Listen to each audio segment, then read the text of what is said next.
The Rams might F their picks if it means a better pass rush. What do you think about the Dodgers possibly going with a big youth movement for next season? And here's an uncomfortable question. Does Russell Westbrook kind of make you hate the Lakers now? Good morning.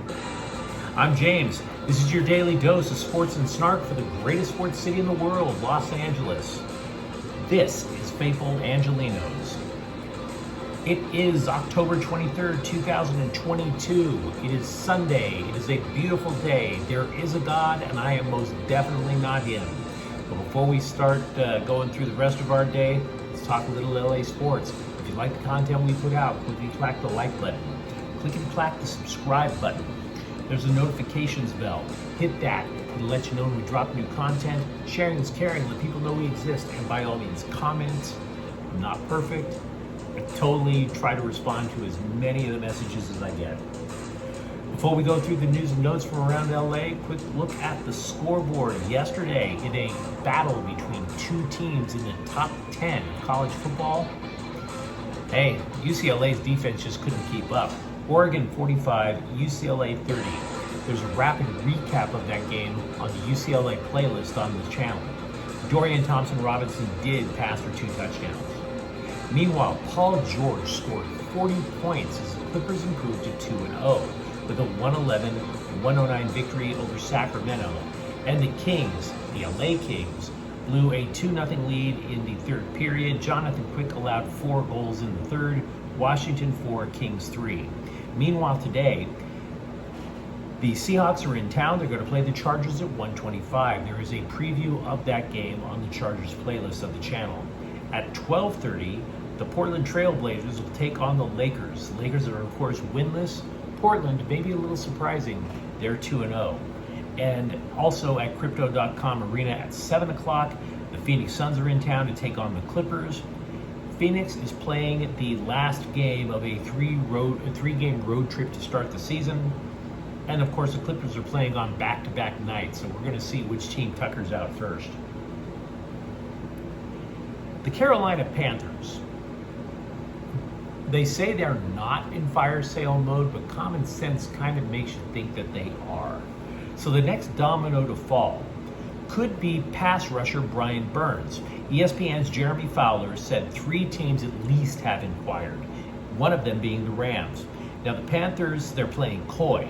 They're saying Burns is a, quote, core foundational piece, unquote, that they want to keep. Oh, we're probably done trading, they added. Yeah. And again, just like Christian McCaffrey, there are reports, they are claiming that they want 2 first-round picks. Now, of course, the Rams really don't have first-round picks for, I don't know, decades now.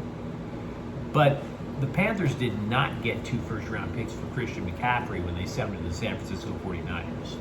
So your call is as good as mine whether or not Burns is actually on the block, goes to LA, the return for Carolina. But it seems to drop a hint as to what the Rams are looking at with the trade deadline approaching on November 1st. The Athletic has ranked offensive lines, and the person who did this together, he's put this together, he's a bit of an analytics nerd. He had multiple criteria, but he primarily based his rankings on something called pressure percentage. The Rams, according to pressure percentage, are the 24th best offensive line in the league. And I guess best is a weird word, but if you think about it, from some of the games, you would swear they were the worst in the league. Apparently not.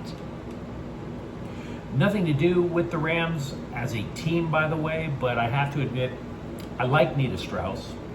She's one of the few living rock guitarists I'd go out of my way to see. If you've seen her, she plays a lot of Rams home games. When you hear that little Red Hot Chili Peppers riff before kickoffs, that's her. She'll be wearing a Rams jersey, guitar strapped around, just jamming away. And she is such a Rams fan that she would be on tour, performing a concert on Saturday night, take the red eye to go to LA, Uber to the game, throw on the jersey, rock for the Rams, fly back to her concert either on Sunday night or Monday night. That is some dedication. And so the Rams, they gave her a championship ring. And I like that. You know, she wasn't on the field per se, but there's no questioning her fandom. There's no questioning how much she meant to the franchise. And frankly, she's pretty. It looks good on her. I don't want to get too far ahead of things when it comes to the Dodgers for 2023. I mean, the World Series hasn't even been played yet, right? But among the minor leaguers in LA, who could make the jump? Who could surprise you? Let me throw some names out there for you and how they might fit in. What about third baseman Miguel Vargas? He had a cup of coffee with the team this year. Could you see LA possibly saying goodbye to Justin Turner for this guy that everybody believes is just going to be a monster at the plate? You get rid of Justin Turner, or let him go, I should say, you could save as much as $14 million on your payroll. What about James Outman? Outman hit for the cycle twice in AAA this year.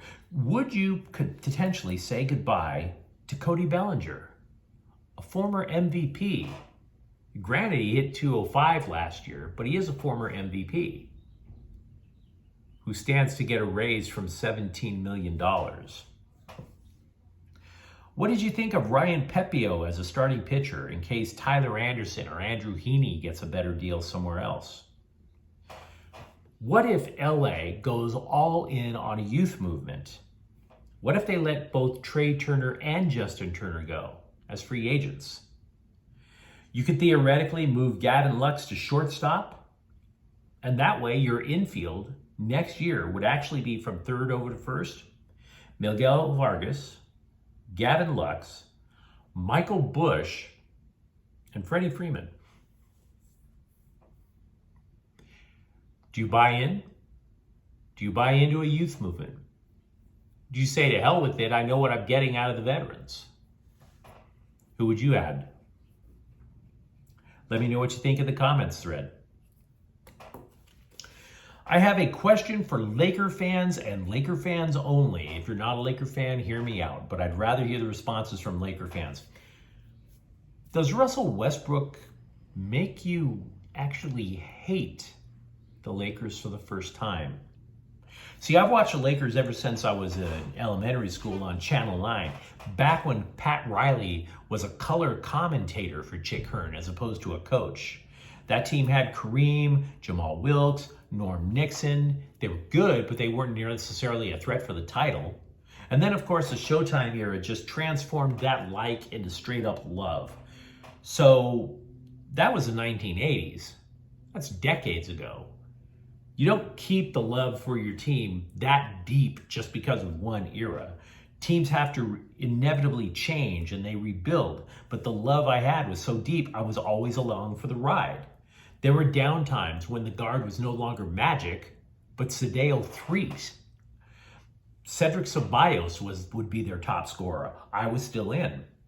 And then, of course, they rebuilt. The Shaq and Kobe drama, I was there. I was still in. What about the two teams that failed to make the playoffs after Shaq left and it was just Kobe taking on the world? Even when Kobe retired, we had a bit of hope with Lonzo Ball, Brandon Ingram, and Julius Randle. Now, we were wrong, but we had hope, right? So now I'm watching the Lakers with two of the top possibly 10 players in the game in LeBron James and Anthony Davis. And I'm watching and I keep thinking, I hate watching this. And I've never said that about the Lakers before. Hate watching this. So it's not LeBron. Regardless of what you may think about his politics, he produces on the court. He's a bad dude.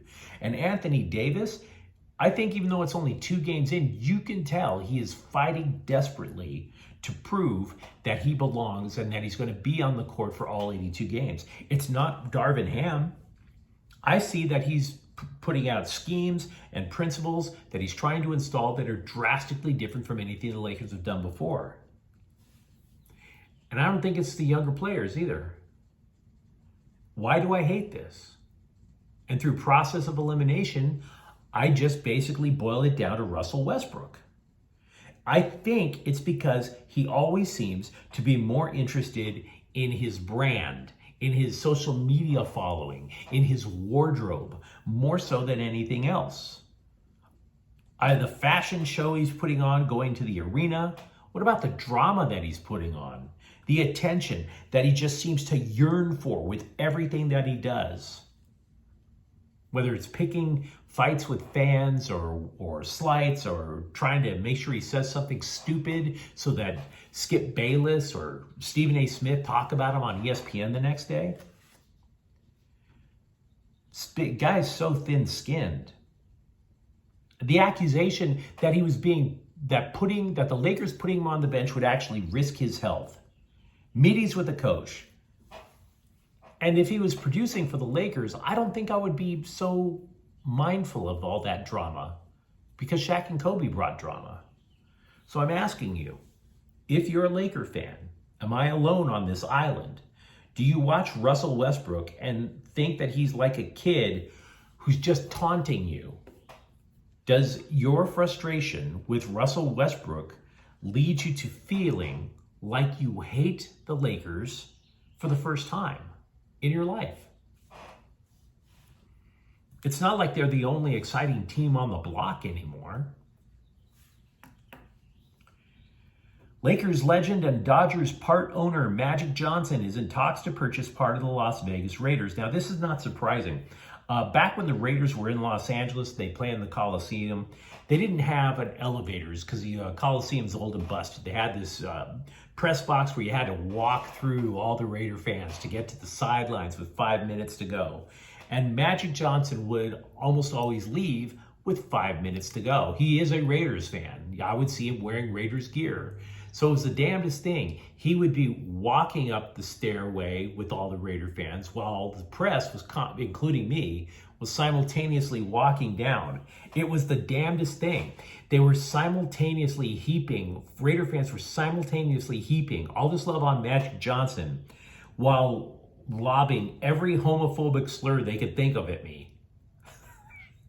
And that was my Sunday afternoon. And that's why I pray for people sometimes. Chargers quarterback Antonio Cromartie, I should say former NFL player Antonio Cromartie, has signed a one-day contract to retire as a Charger. Now, I don't know if this one-day contract will help Cromartie pay for any of his 5,000 kids, but it's a start. By the way, I mentioned earlier about how the Rams are apparently the 24th best offensive line in football. The Chargers are 28th, according to these analytical rankings. And I can't explain the analytical rankings because they weren't exactly detailed fully. So I'd love to be able to tell you what makes the Rams allegedly better than the Chargers. I have no idea. LAFC will learn its opponent in the MLS Western Conference Finals today. FC Dallas travels to Austin for a 5 p.m. match. Now, if you're wondering who's going to win and who the LAFC is favored against or whatever, understand, Austin beat LAFC twice this year. Matter of fact, they outscored the Black and Gold 6-2. Dallas, meanwhile, has 1 win, 1 loss. Finally, over with the LA Kings, Todd McClellan has seen enough mediocrity from Cal Peterson and told him so. He's got to be better, McClellan said of the goalie. Now, Peterson got pulled after the first period on Thursday. It was Quick who played the entire game on Saturday night. But let me know what you think in the comments thread, whether it's Kings goaltending, Rams pass rush, definitely the Lakers, or possibility of a Dodgers rebuild. Thank you for watching. If you enjoyed what you saw, don't forget to subscribe to Faithful Angelenos. We talk LA sports every single day. I'm James. We'll be back tomorrow. Faithful Angelenos is a Kian Corte El Queso production. Take care.